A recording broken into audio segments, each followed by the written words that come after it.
Welcome back, everybody. It's Ed the Trainer. Well, there have been a lot of things bouncing around in the media these days, and one aspect seems continually present and repetitive. And that's an idea that any of us can act however we'd like without there being any repercussions. Please think again, because whether or not you're directly or immediately affected, you'd better believe that all of our actions set off a series of reactions and ramifications, which can be good, bad, or ugly. So here's your warning ahead of time. Do not return back with us after the break if you're not ready for some serious talk on this week's Tips on Tuesday.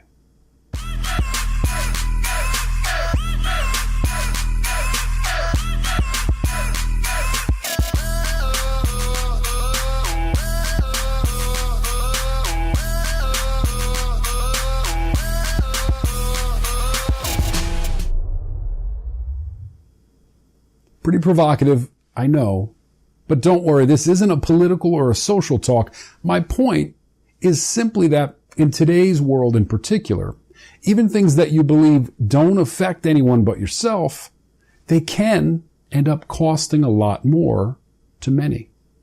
That customer that you've decided is no longer worth your time at all because it looks like you can't help him, or maybe more apropos, he can't help you. Is it really okay to flip that switch from being friendly and kind to instead, once you've learned that he's not really well qualified, you become rude and stop returning phone calls? Or even worse, you just plain hang up on him altogether. Guys, maybe years ago, this type of behavior was individually anonymous enough so that somebody could get away with it.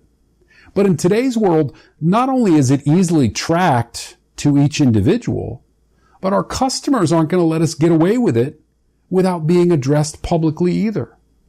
We've got social media and the growth of online review sites, not to mention the CFPB's complaint portal. So now essentially large companies are held as accountable as an old school mom and pop.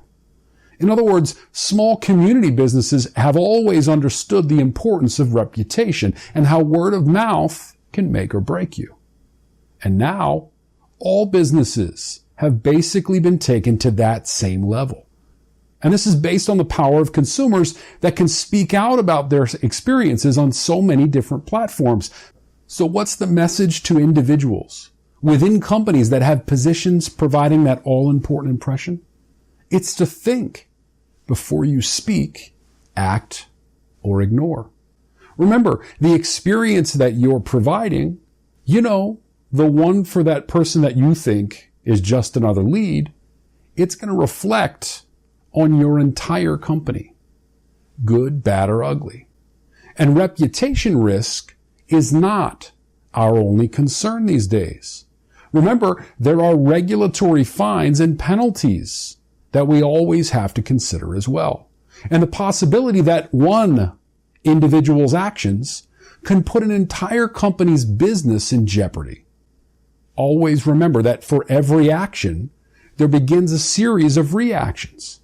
And being so short-sighted as to think your handling of responsibilities in an unprofessional or incomplete way won't matter to anyone but you is to put selfishness ahead of a greater good.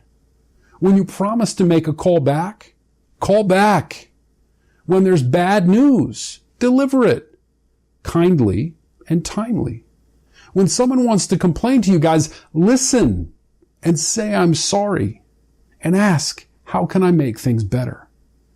If you can't fix it, tell them, I'm sorry, and tell them why, but do it kindly. Perhaps the biggest complaint that customers voice is the fact that they can't get any person to listen to them at all. To those of you who argue listening to complaints doesn't make you money, I can tell you that it certainly costs your company much less when we do, both in reputation and money. So now let's talk good, bad, and ugly, Clint Eastwood style. in the question of the week. Name for me your all-time favorite Clint Eastwood movie. Mine, it's Dirty Harry. Leave your comments below me here, and we'll select a random winner from all the entries at the end of business today. So go ahead, make my day. Again, guys, thanks for taking the time to tune in this week. I always appreciate the great comments and notes, and I hope you have a great week. We'll see you soon.